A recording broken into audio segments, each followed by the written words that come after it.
जागो जागो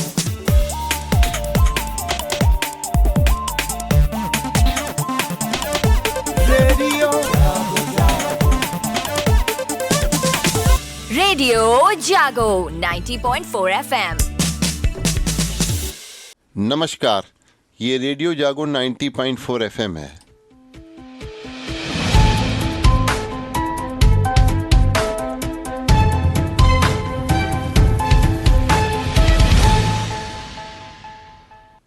अब आप अभय शंकर गौड़ से आज की हलचल सुनिए।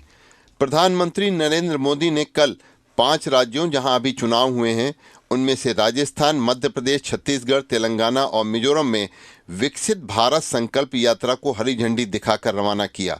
इस दौरान उन्होंने कहा, जब सभी से उम्मीद खत्म हो जाती है तब मोदी की गारंटी शुरू होती है।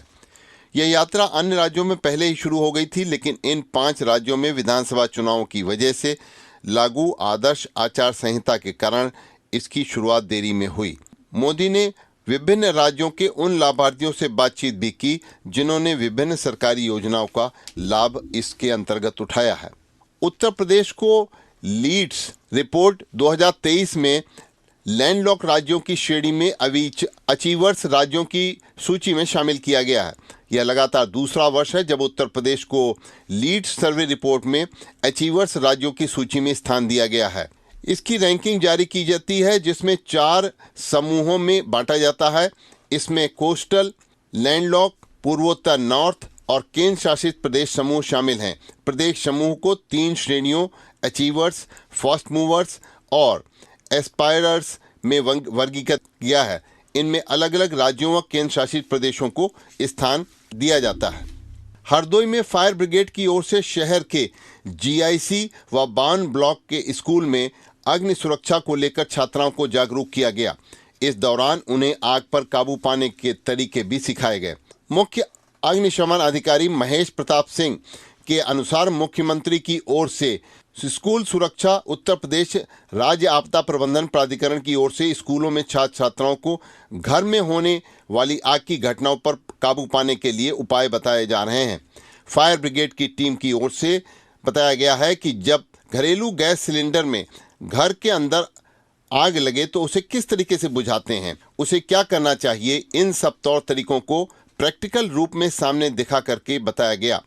इसी तरह से हरदोई शहर के जीआईसी व बान ब्लॉक में स्थित स्कूलों में छात्राओं को जागरूक करने में सुनील कुमार सिंह, विपिन कुमार, राहुल सैनी, सोनू, दीपक सिंह आदि उस समय योगदान देते रहे। हरदोई में मुख्यमंत्री सामूहिक विवाह योजना को साकार करने के लिए विभाग के अधिकारियों ने अब प्रक्रिया शुरू कर दी है। अब तक आए आवेदन पत्रों का सत्यापन जल्द पूरा करने के निर्देश तहसील के अधिकारियों को दिए गए हैं। वित्तीय वर्ष 2023-24 में जनपद में 2001 जोड़ों का विवाह कराने का लक्ष्य निर्धारित किया गया है। इस योजना के तहत अब तक 1182 लोगों ने अपने आवेदन पत्र जमा किए हैं। इनके सत्यापन की प्रक्रिया चल रही है। शुरुआती सत्यापन के दौरान 268 आवेदन पत्रों में मामूली कमियां पाई गई हैं। इनको दूर करके प्रपत्र पूरे कराने की जिम्मेदारी ब्लॉकों के सहायक विकास अधिकारी पंचायत को सौंपी गई है।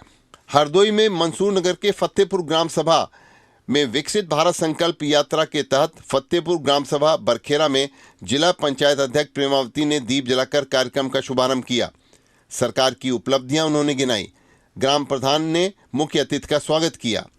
हरदोई के मल्लावा में ग्रामीणों ने वन विभाग की जमीन पर खड़े करीब 3000 बबूल जंगल जलेबी के पेड़ काटकर नष्ट कर दिए। वन विभाग के बीट प्रभारी की रिपोर्ट पर पुलिस ने 5 लोगों के खिलाफ मुकदमा दर्ज किया है। वन रक्षक के अनुसार 15 दिसंबर की सुबह 6 बजे दूरभाष पर सूचना उसे मिली कि तिरवाकुल्ली जंगल में ट्रैक्टर चल रहे हैं और इसी पर वो वहां पे गया और उसने जब देखा तो वन भूमि पर खड़े पेड़ काटे जा रहे थे।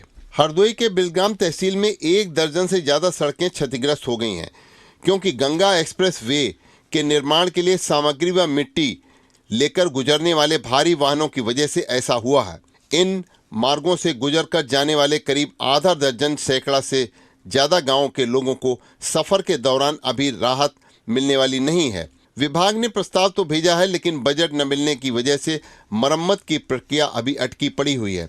लोक निर्माण विभाग के अधिशासी अभियंता के अनुसार गंगा एक्सप्रेसवे के निर्माण में लगे भारी वाहन गुजरने के लिए उनके विभाग से कोई अनुमति नहीं ली गई है। ग्रामीणों ने जानकारी दी तो स्थलीय सर्वे कराया गया। इसमें सड़कें क्षतिग्रस्त मिली हैं। इनकी कुल लंबाई 36 किलोमीटर है। इनकी मरम्मत करने के लिए करीब 11 से 12 करोड़ रुपए का बजट चाहिए। उन्होंने बताया कि मरम्मत के लिए इंजीनियरों ने एस्टीमेट तैयार कर उच्च अधिकारियों को भेज रखा है। अभी बजट आवंटन नहीं हो सका है। जैसे ही बजट मिलेगा वैसे ही मरम्मत का कार्य शुरू करा दिया जाएगा। हरदोई रेलवे स्टेशन पर यात्रियों को बेहतर सुविधाएं मिलती रहें और उनको जो सुविधाएं कैसे उसको और इजाफा किया जा सकता है, इसके लिए हर साल जो है सदस्यीय सलाहकार समिति का गठन किया जाता है, जो स्टेशन पर यात्रियों के संबंध में विभाग को समय समय पर सुझाव देती है। इससे यात्रियों को स्टेशन पे बेहतर सुविधाएं मिलने का रास्ता बनता है। इसके तहत हरदोई स्टेशन के अलावा संडीला, आंजी, बालामो, बघौली, टोडरपुर, कौड़ा सहित सभी स्टेशनों पर 5 सदस्यीय सलाहकार समिति का गठन किया जा रहा है। समिति के सदस्य स्टेशन पर यात्रियों को मिलने वाली सुविधाओं पर नजर रखेंगे। इसके अलावा साल में 3 बार होने वाली बैठक में अपने सुझाव भी रखेंगे। बिजली विभाग की एक मुश्त समाधान योजना OTS के तहत 4.73 लाख बकायेदारों में अब तक 60,000 ने पंजीकरण कराया है। विभाग का 540.64 करोड़ रुपए बिजली का बिल बकाया है। इसमें से अभी तक 27.96 करोड़ रुपए ही जमा हो सके हैं। कल योजना का अंतिम चरण शुरू हुआ जो 31 दिसंबर तक चलेगा। इसमें सरचार्ज में छूट अब कम कर दी गई है। वर्ष 1971 में पाकिस्तान साथ हुए युद्ध में जिन पूर्व सैनिकों ने अपना योगदान दिया, उनकी याद में विजय दिवस कल मनाया गया। युद्ध में शामिल रहे सैनिकों ने स्मरण अपने सुनाए। अधिकारियों ने पूर्व सैनिकों, वीर नारियों, बलिदानी सैनिकों के परिजनों को सम्मानित भी किया।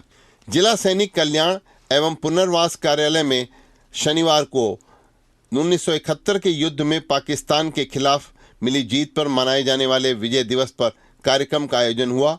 इस युद्ध में पाकिस्तान के 93,000 सैनिकों ने सरेंडर किया था। हरदोई में विकसित भारत संकल्प यात्रा के कार्यक्रम में जनप्रतिनिधियों ने सरकार की उपलब्धियां गिनाई।